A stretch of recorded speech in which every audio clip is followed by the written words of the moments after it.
Leviticus chapter 25. The Lord spoke to Moses on Mount Sinai. Speak to the Israelites and tell them, when you enter the land I am giving you, the land will observe a Sabbath to the Lord.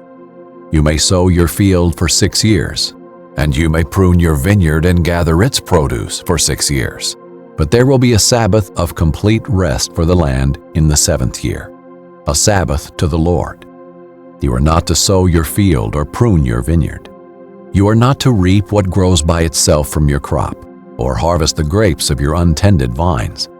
It is to be a year of complete rest for the land. Whatever the land produces during the Sabbath year can be food for you, for yourself, your male or female slave, and the hired worker or alien who resides with you. All of its growth may serve as food for your livestock and the wild animals in your land.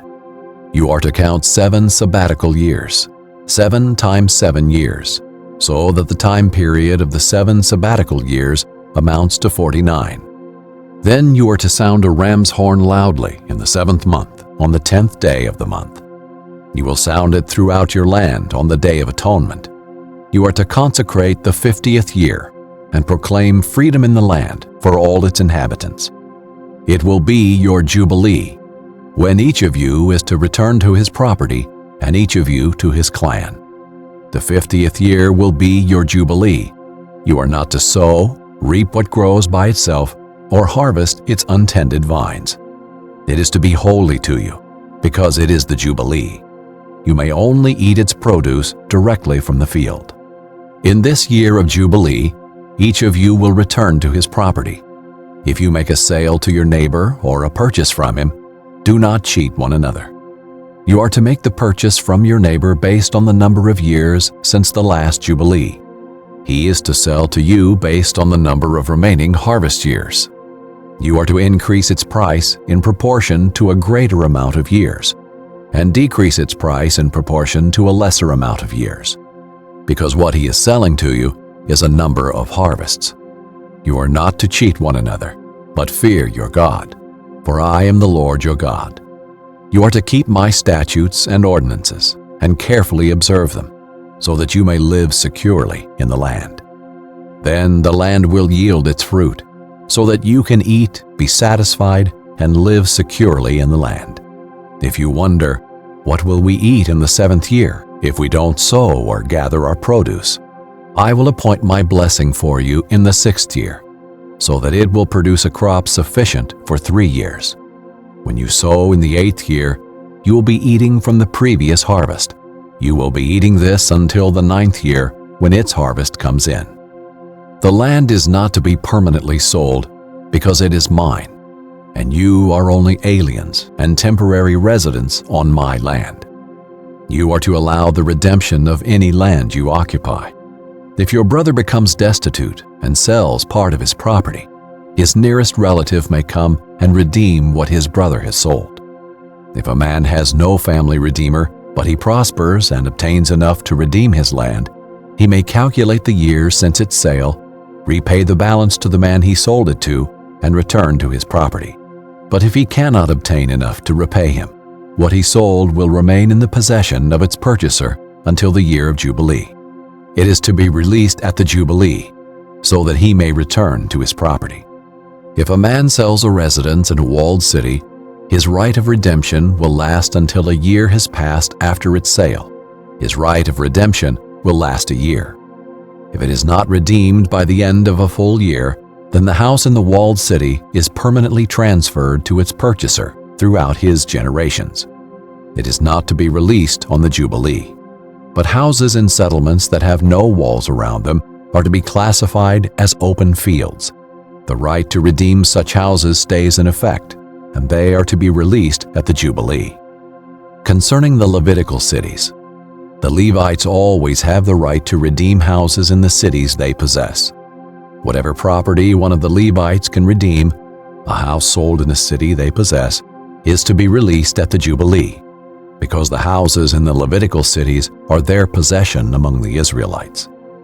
The open pasture land around their cities may not be sold, for it is their permanent possession.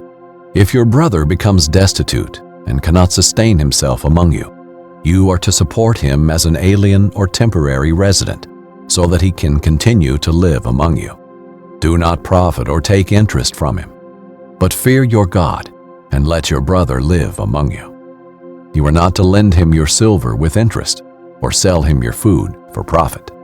I am the Lord your God, who brought you out of the land of Egypt to give you the land of Canaan and to be your God.